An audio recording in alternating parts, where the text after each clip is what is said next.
be ready in a moment. Let's just check. Is anyone on Facebook with us who could just tell us if we're live right now? If we're live on Facebook, then we're ready to kick off. And we'll just share the page so that those who are watching us on the various platforms can join along. It looks like we are live on Facebook right now. Good morning, everyone. And just give me 1 minute to make sure everything is ready, that we're shared on the right pages. So just bear with me. If you need in the meantime, go grab your coffee. We'll be right with you.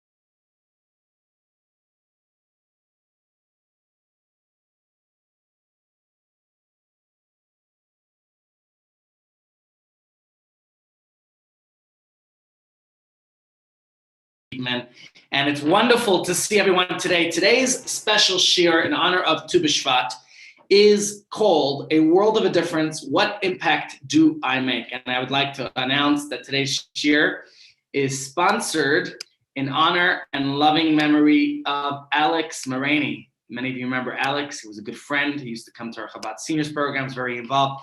And he personally cherished and appreciated this special holiday of Tu B'Shvat very much. He was very involved. If you recall, a couple years back, he sponsored fruit baskets one year and trees that people planted. I remember distinctly about 9 years ago or so.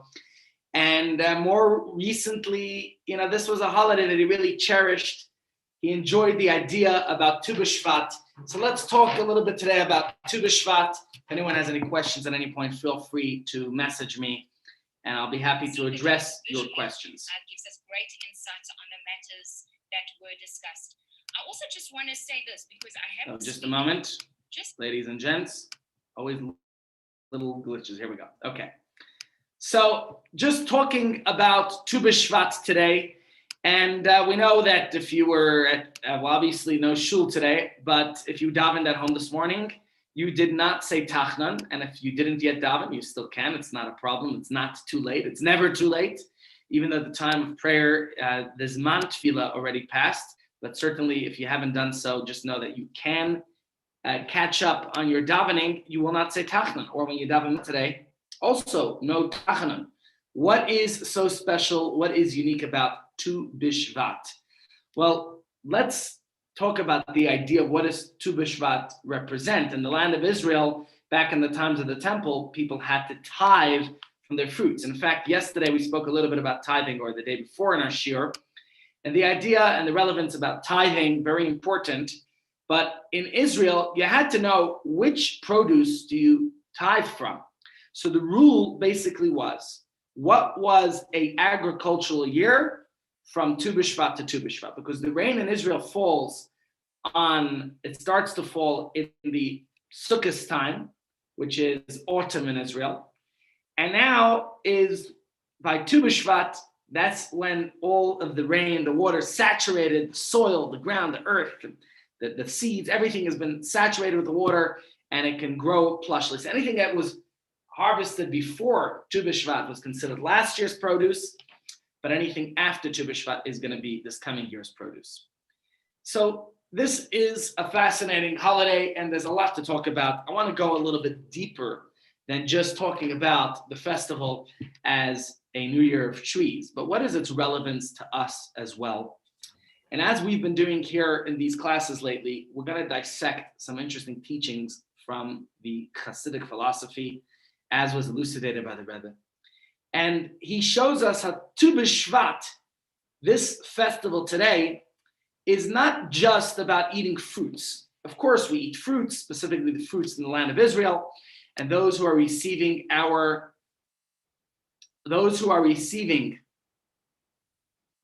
sorry, I'm seeing the messages coming through here. Okay, so those who are receiving our food parcels that we send out on Fridays, And obviously we have a system of how it goes out. Tomorrow, please God, there will be plenty of extra fruits included.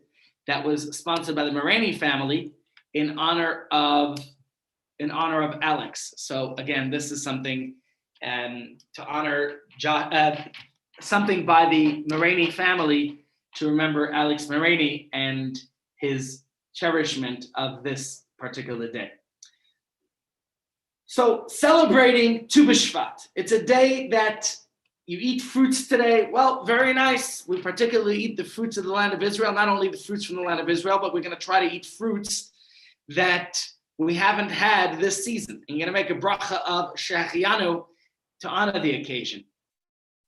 So yes, you'll eat the 7 fruits from the land of Israel and make that bracha Shechianu, enjoy the new fruits. But there's more to this day than just that. And let me just share with you some ideas.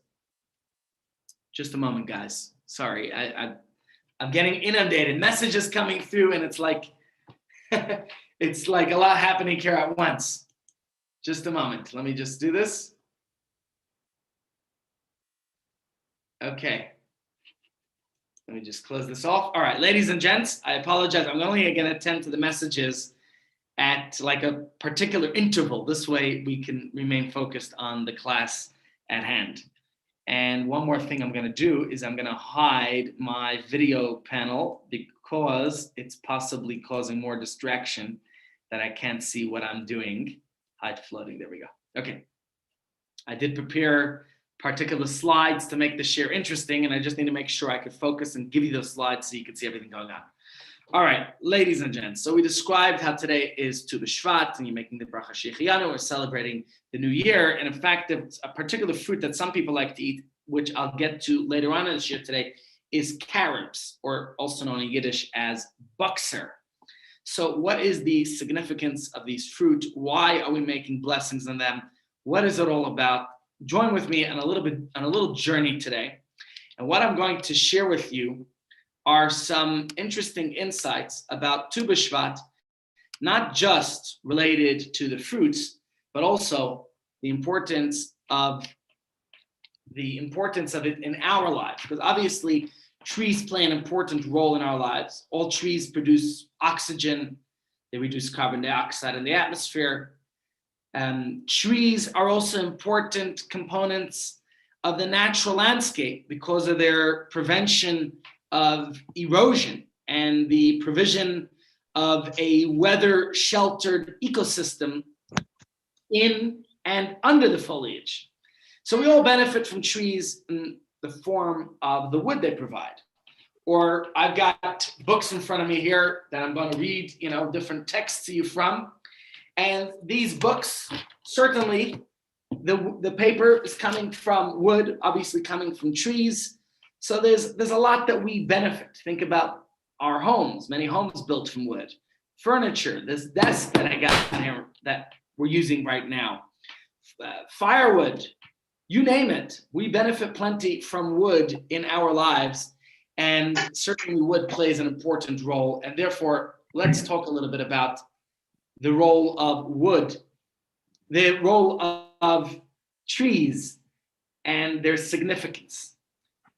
We have a whole holiday here that we're celebrating today about trees. What's so important about trees?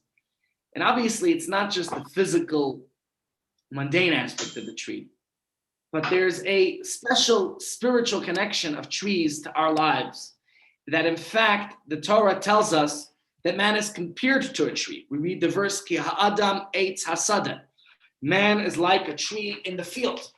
And in fact, the prophet Isaiah, Yeshayahu Hanavi says, Ki kimei ha'aretz yemei ami umasi yadayim yevalu v'chira, which means as the days of a tree shall be the days of my people.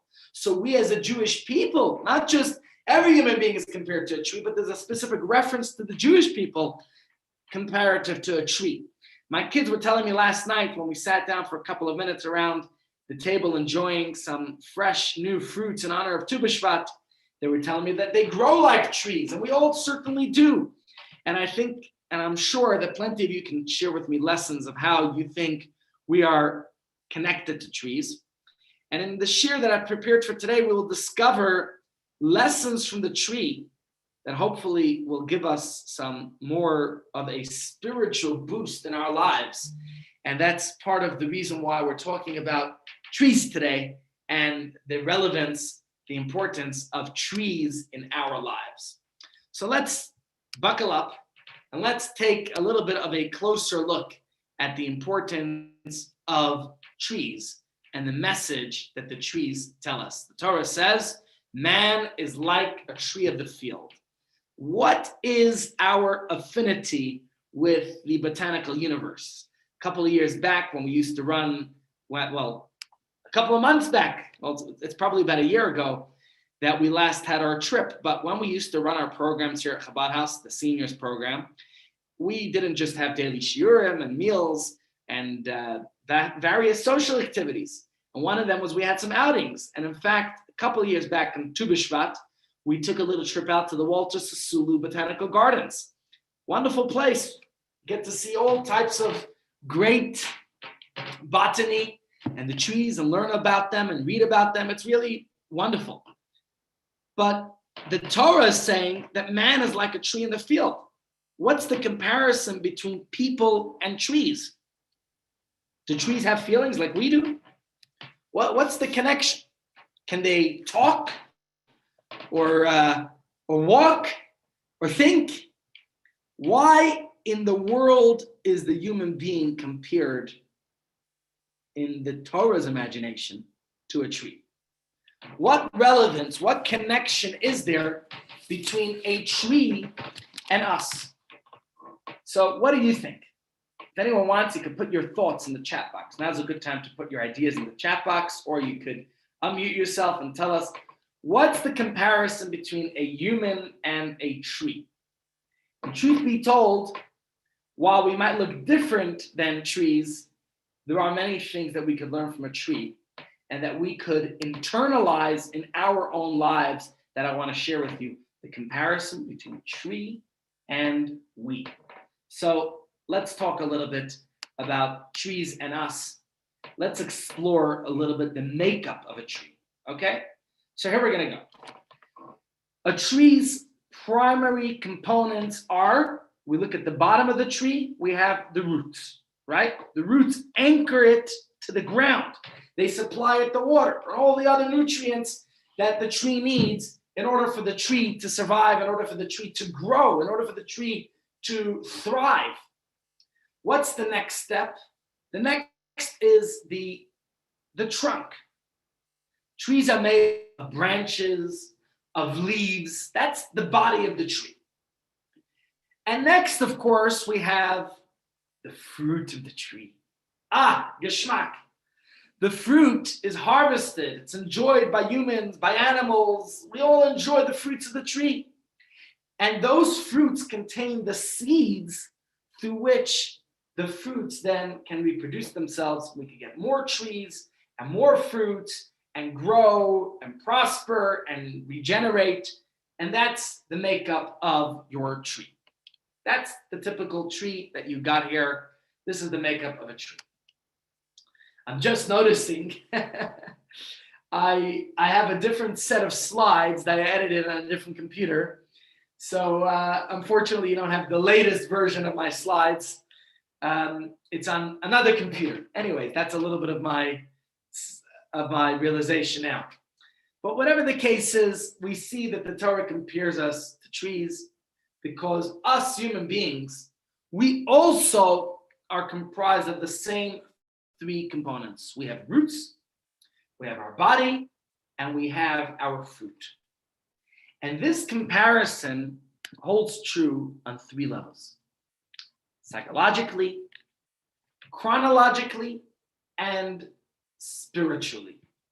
So let's delve into all three aspects. Let's start with the psychological level first, okay?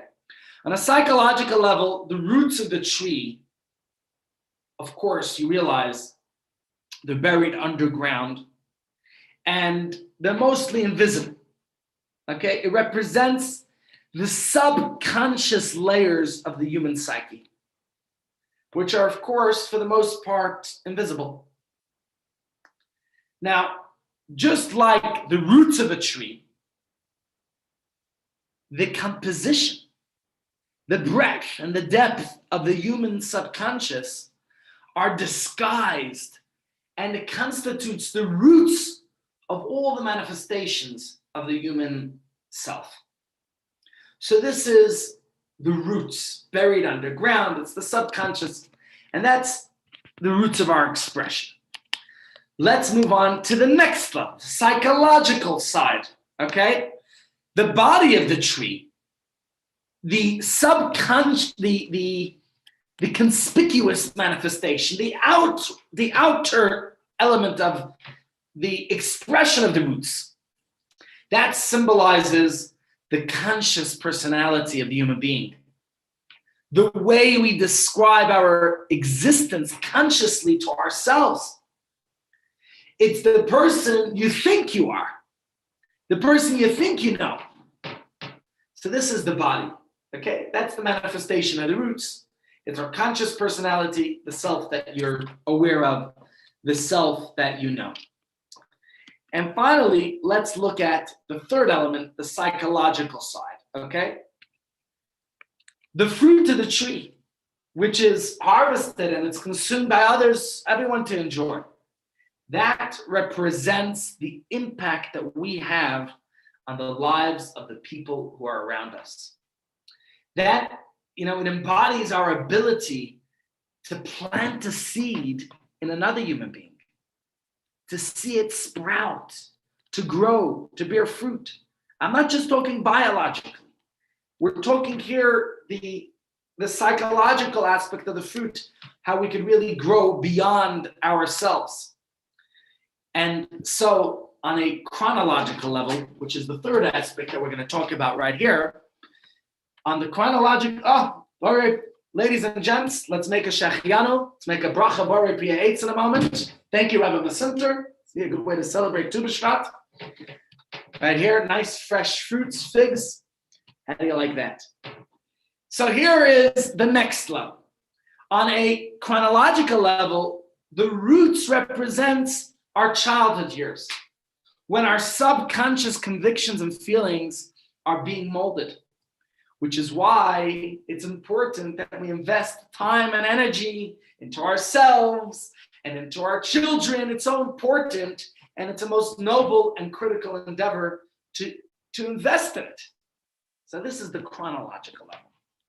And a very interesting insight that I'm going to read to you in a moment from a letter and talk of the Rebbe, where he talks about this idea. In fact, let me read to you just the thought he says here about the idea. If you make a scratch, as you can see here, a defect on the root on the body of the tree, on the trunk, nicht gefährlich, as they say, it doesn't amount to much. But if there's a defect on the roots or the seed of the tree, that could impact the entire tree in dramatic ways. Let me read to you his teachings. The Rebbe says here, when a scratch is made on a mature tree, the scratch will remain only at the location in which it was made and will not cause any other harm to the remainder of the tree. However, when a scratch is made on the seed, it's possible that due to one scrape, the entire tree will be damaged. Let me just share with you a little bit further in his words, because here's quite fascinating what he says. The same applies to the education of our children and to the grandparents present to your grandchildren. If a middle-aged person has already lived half their life in this world, compromises somewhere in their Yiddishkeit, it will only affect the present because he has lived so many years without compromise. The years that one has lived without compromise will give them the strength to quickly forget the compromise and return to complete Judaism. That's not a problem. But in regards to the young generation, if we will educate them with compromises, this will rob them of a feeling of warmth and passion for the Yiddishkeit for the rest of their lives. Says the Rebbe, accordingly, it is possible that one will grow up to be a spiritually blemished and crippled Jew. We're talking spiritually here. You think about the significance of childhood. And to grandparents, you play a very important role in raising your grandchildren. But it's the foundation of everything that is going to come later. The way that little dent, that little scratch can make such a difference. So if we nurture the roots, the tree will be beautiful. And I think this is a very, very important message and lesson about raising children and raising grandchildren. So as we graduate from childhood, we become self-sufficient humans, we are compared to the tall and projective trunk of that tree. And, we become independent, self-standing adults. Here we are, right? Independent. And I want to read to you a very interesting letter here. This letter was written by the Rebbe to kindergarten children. To me, it's most amazing. The Rebbe's care and concern for everyone, regardless of their age and religious affiliation. And Alex Moraney, who's today's shir is dedicated to, told me about his personal connection and relationship to the Rebbe. So I want to share with you a letter in which the Rebbe takes note of the arts and crafts that little kids sent him. It's fascinating. Let me read this letter to you. Dear children, greetings and blessings. I happily received your drawings with the letter of your teacher, Mrs. Zamir. The drawings and letter reached me just before the yahrzeit of my father-in-law, the previous Rebbe, which we discussed in last week's class, as you remember. And Sunday we had a special presentation commemorating and honoring the previous Rebbe and the Rebbe. He says, I'm writing my response on the eve of Tu B'Shvat, the New Year of Trees. In your drawings, I see children, boys and girls, trees and flowers. To connect all these together, I will mention that my father-in-law, the previous Rebbe, cherished and loved very much all children, older and younger, but especially the little ones. He concerned himself enormously with their education and their welfare, wherever they were. In each child, he saw a plant that would grow in the future to be a fruit tree, producing delicious, sweet fruit. But this depends on you, on the desire and effort of each boy and girl. A tree is a good example for this. When one plants a seed or a young plant in the ground, he must protect it from weeds and other harmful things. He must be sure to take care of it until it will grow to become a tree that bears good fruits. The same applies to every child, boy and girl. God said to his prophets, they are the branch of my planting, Neitzer matoi maseh yodai, the work of my hand, lihispa'er, in which to take pride.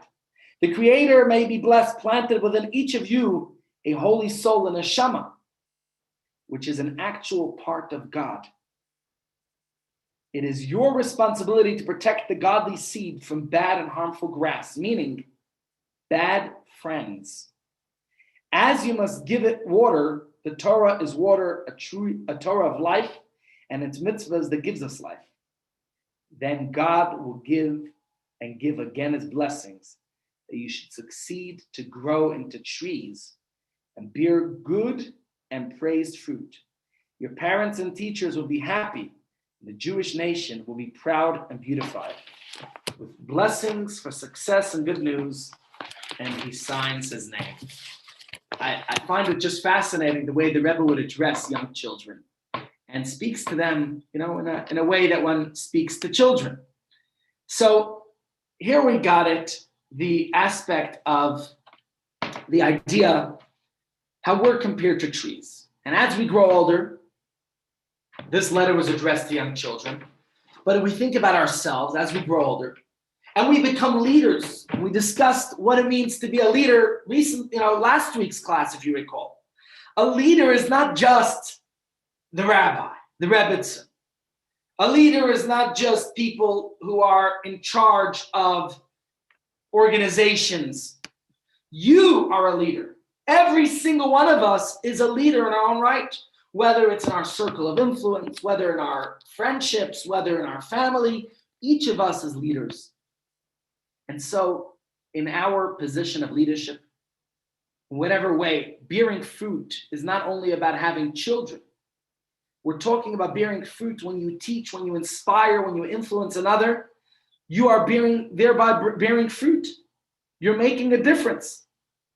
So we begin to produce fruit that continue to procreate and impact generations to come. Not only biological children I'm talking here, I'm talking about anyone who you have an impact and an influence on in your life.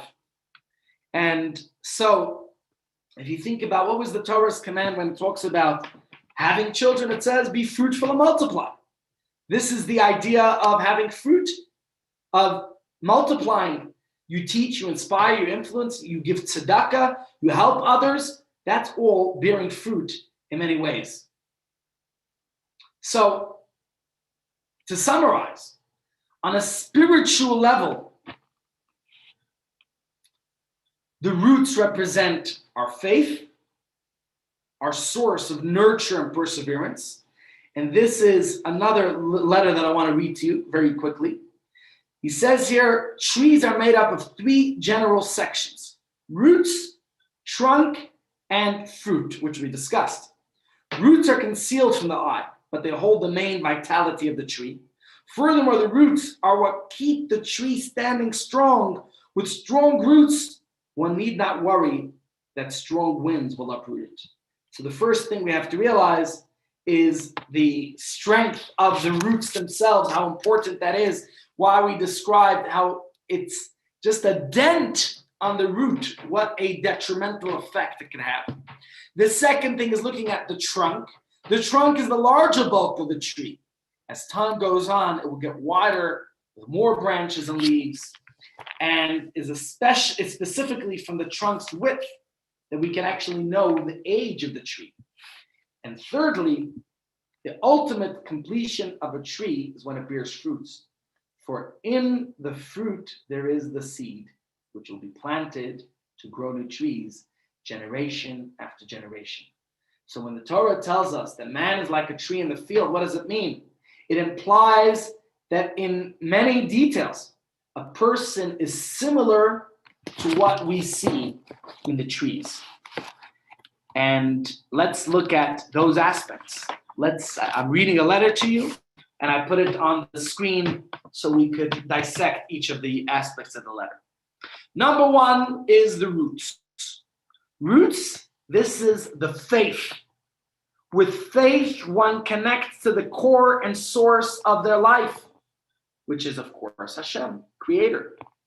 Even after one grows in Torah mitzvahs, our energy always stems from our faith in God. So on a spiritual level, the roots represents the faith. It's our source of nurture and perseverance. That's the foundation.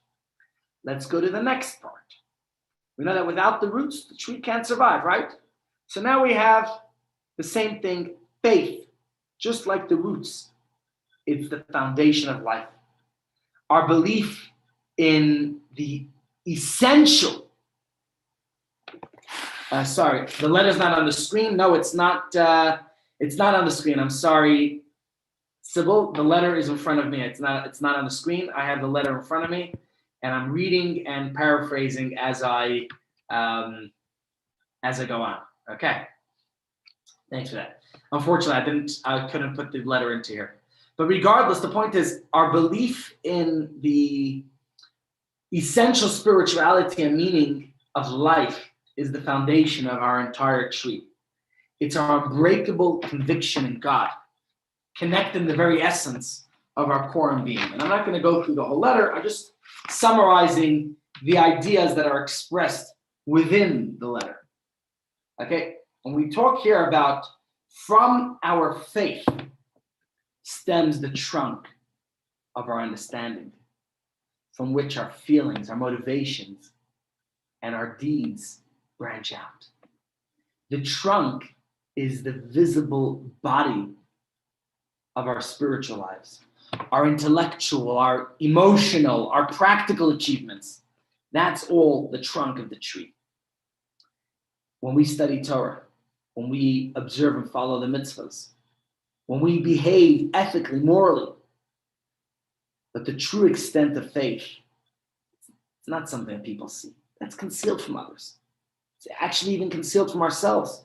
Our faith is something like the roots. It's deep inside of ourselves. That's our faith. That's the roots of the tree, of our personal tree. Now let's look at the body. The fruit. The fruit represents. That was the body. Let me move on to next one. Apologies. Here we go. Let's look now at the fruits of the tree. Okay. The fruit represents the power of our spiritual procreation, our ability to influence others, to make a difference in this world. And again, going back to this letter of the Rebbe, he says here, the purpose of a fruit of a fruit tree is to bear fruit. Those fruits reproduce more trees that will bear more fruit. And likewise, every one of us has to be a fruit-bearing tree in that sense. We have to influence and inspire all those around us. That's the kind of fruit tree that each one of us ought to be. Now, the Torah puts tremendous value on fruit trees. In fact, we told a story the other day about a Chabad house that was having trouble with the municipality because of a tree. And the Rebbe asked if it was a fruit tree. He said, it's not a fruit tree, don't worry. It was a storm that moved it away. The point is, in Torah, if you look, if we're fighting a war, the Torah says there's a specific commandment forbidding us from chopping down our enemies' fruit-bearing trees. And that's a specific commandment in the Torah. Torah says that when you besiege a city, when there's a war, then you should not destroy its trees by wielding an axe against them. You're allowed to eat from them, but you cannot cut them down. And Maimonides gives something very interesting explanation about this, which I want to read to you from Maimonides. He says, we should not cut down fruit trees outside a city, nor prevent an irrigation ditch from bringing water to them so that they dry up. This is what the Torah tells us, right? Torah says not to cut the fruit tree. In fact, the Torah says, do not destroy the fruit trees. Anyone who cuts down such a tree should be lashed. That's the punishment that Maimonides says. Malchus, lashes for destroying a fruit tree. Says the Rambam, this does not apply in a siege, but in all situations. Sorry, this does not apply only in a siege, but in all situations. Anyone who cuts down a fruit tree with destructive intent should be lashed. There's a punishment for cutting down a fruit tree. Did you know that? You can't just cut down a fruit tree. Nevertheless, there are certain loopholes, so to say, circumstances where one is allowed to, such as a fruit tree may be cut down if it causes damage to other trees or to fields belonging to others, or if a high price could be received for its wood. The Torah only prohibited cutting down a tree with destructive intent. If the purpose of cutting down the tree is just to destroy, then you're not allowed to do it.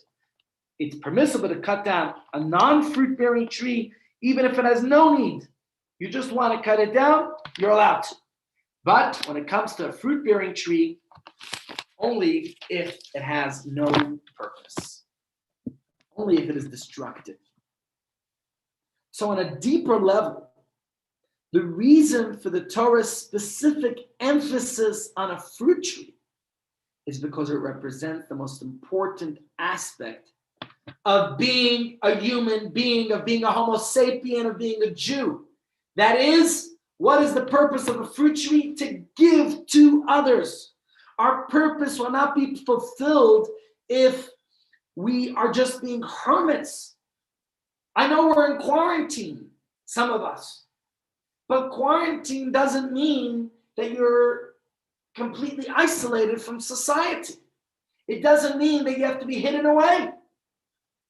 Yes, there's isolation. We're trying to protect. We're trying to be careful and all the important reasons that we're protecting ourselves and those around us from transmission of this dreadful coronavirus. But we have to remember who we are. We are each fruit-bearing trees. And a fruit-bearing tree, our purpose is when we inspire, influence, have an impact on others. And if we could do that, then we're fulfilling our mission, our purpose for which God put us into this world. And that's something very important for us to remember why we are here. We have to be fruit trees. The entire, call it the raison d'être, the purpose of a fruit tree is to give off fruit. And that's why Maimonides tells us you're allowed to cut a fruit tree if it's not producing fruit, if it's destructive, if it's not serving its purpose, then it's not needed. And the same thing is with each of us. We have to fulfill our mission and purpose why we're here. Each person on their level. Each person has, you have talents. You have abilities. Whether it's whatever circumstance you're in. If God has blessed you with talents and abilities, to use them. One person, it might be financially, they could give charity. And for another person, it might mean giving guidance or inspiration. And for another person, it might be giving a helping hand to somebody in need. But whatever it might be, give. Be there for others. Next week, we're going to read the 10 Commandments. One of them is don't steal. If God gave you certain talents or abilities, God put you into a particular position, it means that you have what to give. And you should be that fruit-bearing tree. Every single one of us, think about it right here. We get together, we have a little shir, we have a schmooze right here on Zoom, or if you're watching us on YouTube or Facebook or wherever you're watching us from. I know it's each one of us has something to share. And that's the point I want to make.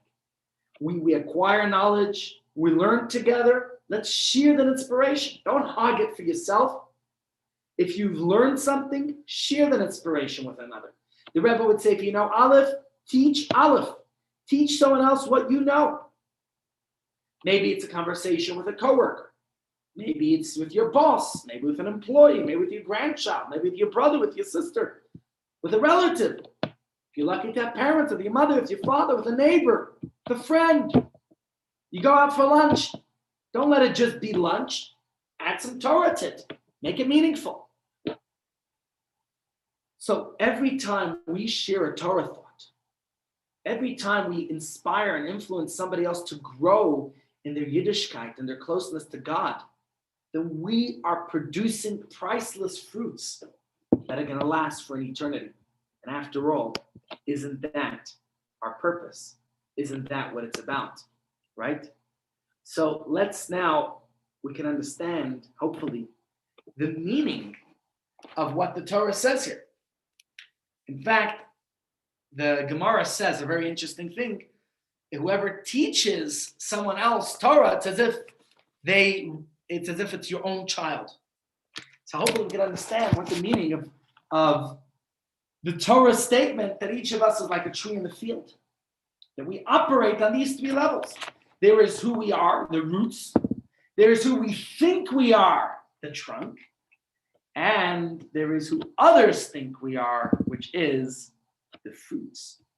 In a tree, these components are integrated into a single wholesome entity.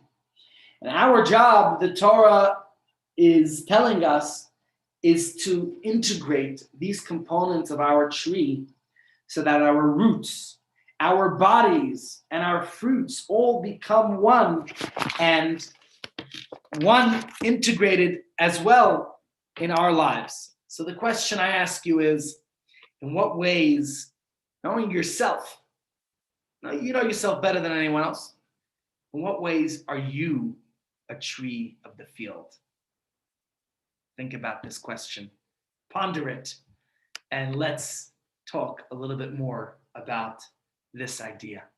Because one of the great, besides for everything we talked about here, that the Talmud says, in Tehillim it says, and we read this, unfortunately, I'm familiar with this language, We say it at funerals, okay?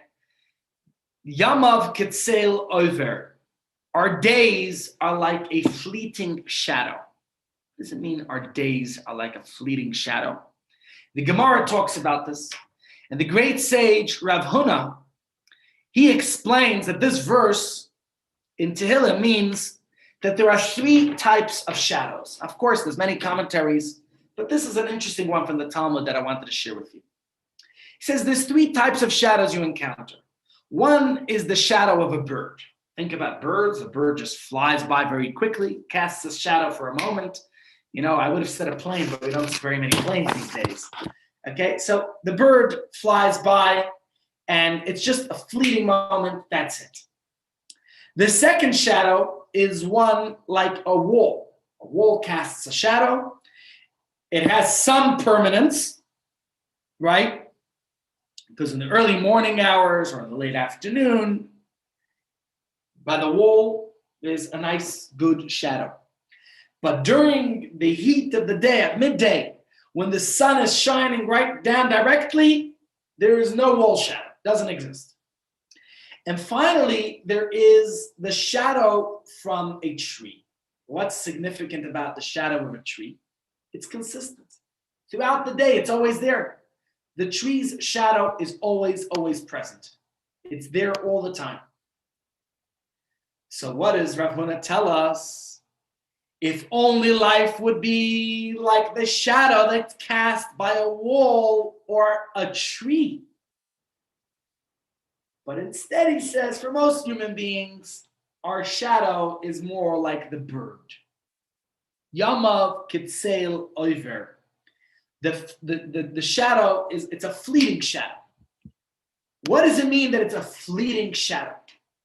How's life? How are a person's years like a passing shadow so quick?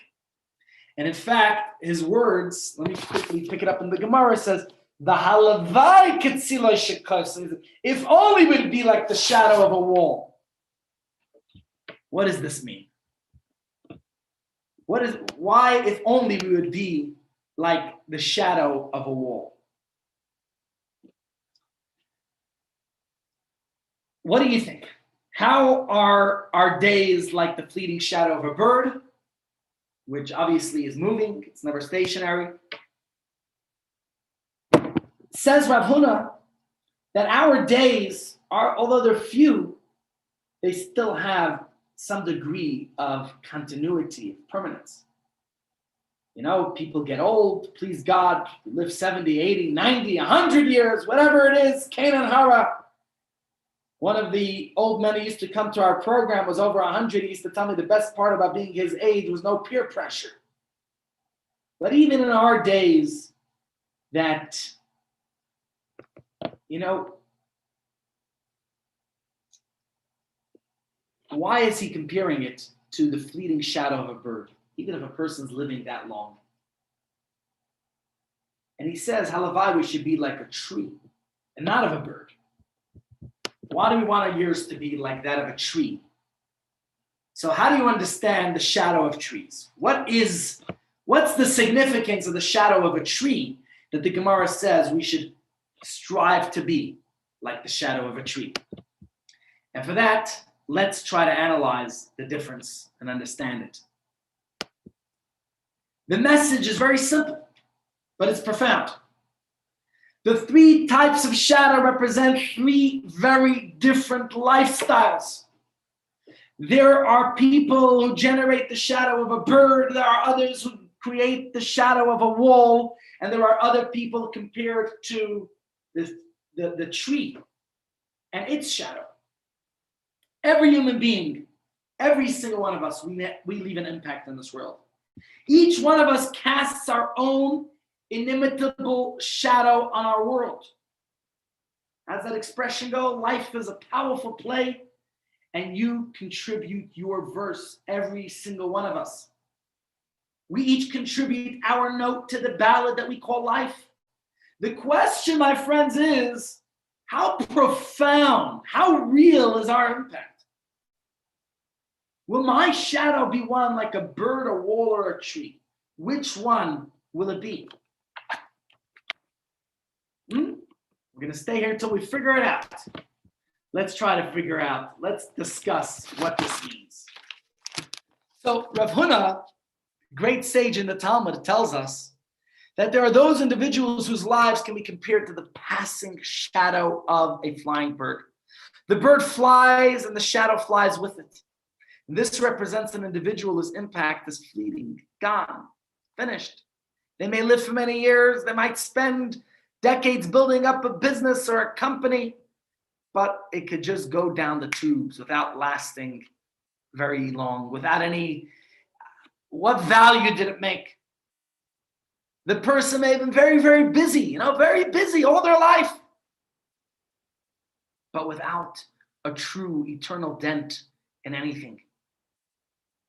They cast a shadow of being alive, of working, of shopping, of spending, making money, putting it in the bank, selling houses, buying houses, doing things, wearing nice clothing, fancy cars, you name it. Lots of people have lots to show off. But this shadow comes and goes. How many of us have learned in the last 10 months, so many people who've learned, who've discovered the regrets of their lifestyle, of learning what's important. You work how many hours a day, of what significance is of it? Neglecting the most important relationships that we have. Where did all this work go?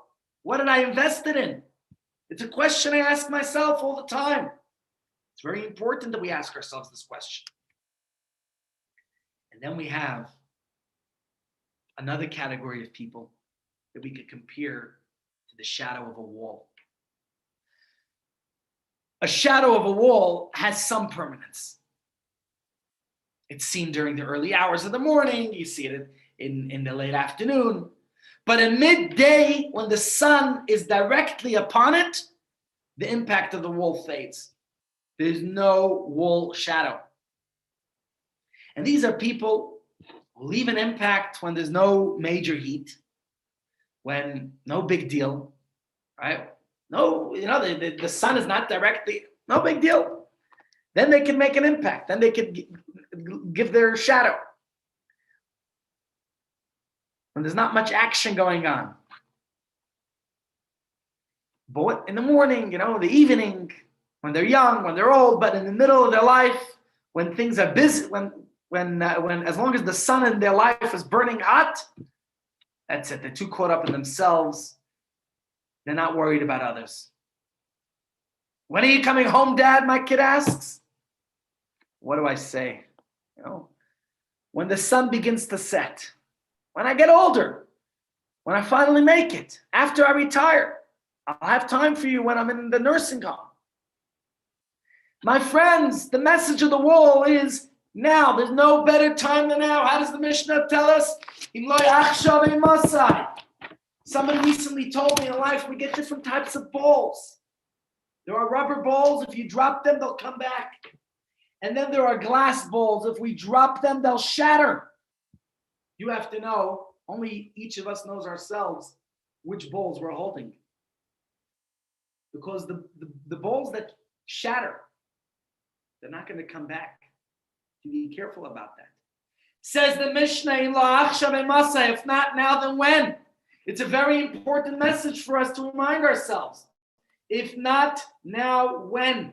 We are the ones who control our destiny. We're the ones who have to make the difference. That's why it says, Chanoch l'nar al pi darko, gam ki yas, can teach a child in his way, each person according to their own unique, specific ways. Because when they grow old, they will not depart from it. We're looking ahead to retirement, to old age. Another Mishnah we learned, a person should never say, when I have time, I'll deal with it. Do we really know what tomorrow is going to be? Do we know what later today is going to bring? If we say when I have the time, we may never actually have that time. So the problem is that those who needed our shade and our comfort, when we talk about shade, oftentimes it's referring to comfort in life. They needed it now, not later on when it's too late. And this is regardless of a person's age or stage in life. We have to be there for them now. And, sometimes we get caught up and busy with our own things. We forget about other people's needs. It's a tricky one because as a rabbi, I could tell you, this is something that comes up often. Are we there for people? And when we have lists of hundreds of people, how do we make sure to be there for everyone? It's certainly not easy, but I think we know ourselves if we've done what we need to do. Let's finally talk about the last stage, the shade of the tree. There's the life which we described, the tree. And under the branches of a tree, you could always find shade. You could always find comfort.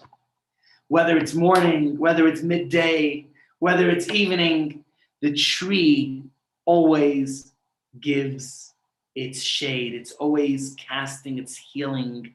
It's always there. It's always present. You know that song I'll conclude today's share with?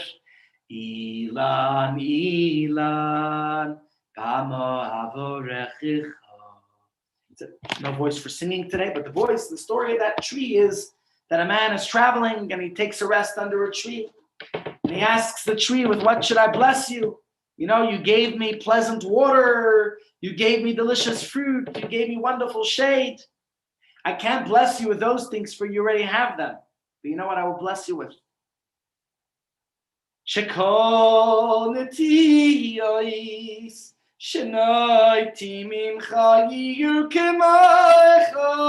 That all the seeds that come forth from you should be just like you. And what kind of tree is this? This is a person who's always there, who doesn't forget to be an ambassador of God wherever they are.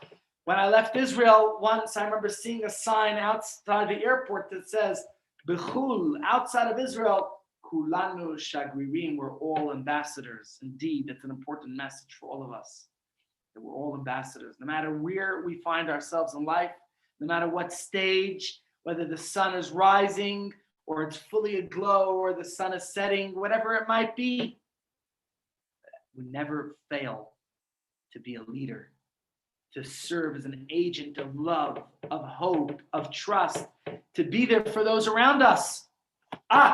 That's the tree that we want to be.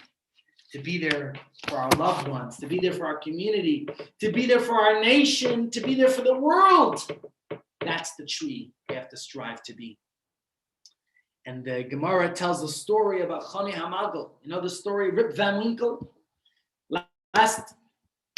Last week I told you the story about Rip Van Winkle. So today I'll read you the story from the Gemara about Choni Hamagel. And with that, I'll share with you one final thought, and we'll conclude today's share. So let's read the story from the Gemara about Choni Hamagel, the original Rip Van Winkle. Says the Gemara, Yom Achada, there was one day, and Hava Ozal Ba'urcha, Choni Hamagel was traveling on the road. Chaziyalahu Gavra da Havanata Charuva. And he saw a man planting a carob tree. Omar alei, hi. He says to the guy, hi, right? Hello. He asks him, Ad kama shnin time. How many years does it take for this carob tree to grow? That's what Choni asks this fellow. Omar alei ad shivin shnin. This man says to him, it takes 70 years for the carob tree to go. He looks at the guy and he says, you're an old fellow. You're like 70 yourself. Do you think you're going to live 70 years to enjoy this tree that you're planting? He asks him. That can't be. You're an elderly person. Amalei. This person, Hi Gavra. Hi Gavra, you refer to a great person. So this person's called a Hi Gavra. This great person said back to Choni, Alma becharuva ashkachte. He said, the man says to Choni, Hi Gavra, this guy, referring to himself, I came into a world containing fully grown carob trees. Where did they come from?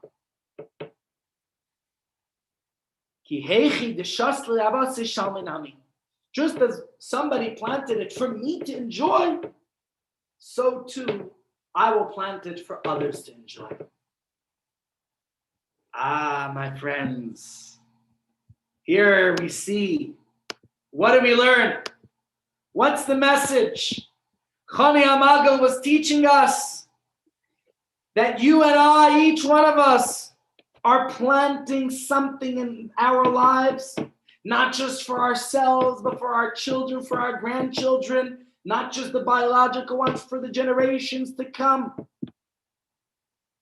And we're able to say, they could say to us, thank you, Grandma, thank you, Grandpa, thank you, Baba Zeta. And this is why the Torah compares us to the tree of the field. Every human being, we each leave our impact. Life is a play, and each one of us is contributing our verse. We're each making our impact. We're each casting our shadow. The question is, how profound, how real is our impact? Will my shadow be the one of a bird? Will it be of a wall? Will it be of the tree? Now, there are people who never begin to live. And there are people who are waiting until they can begin to live. And of course, for those of us here, we make sure to never, ever stop living. My friends, we have to commit ourselves to making the most of our lives.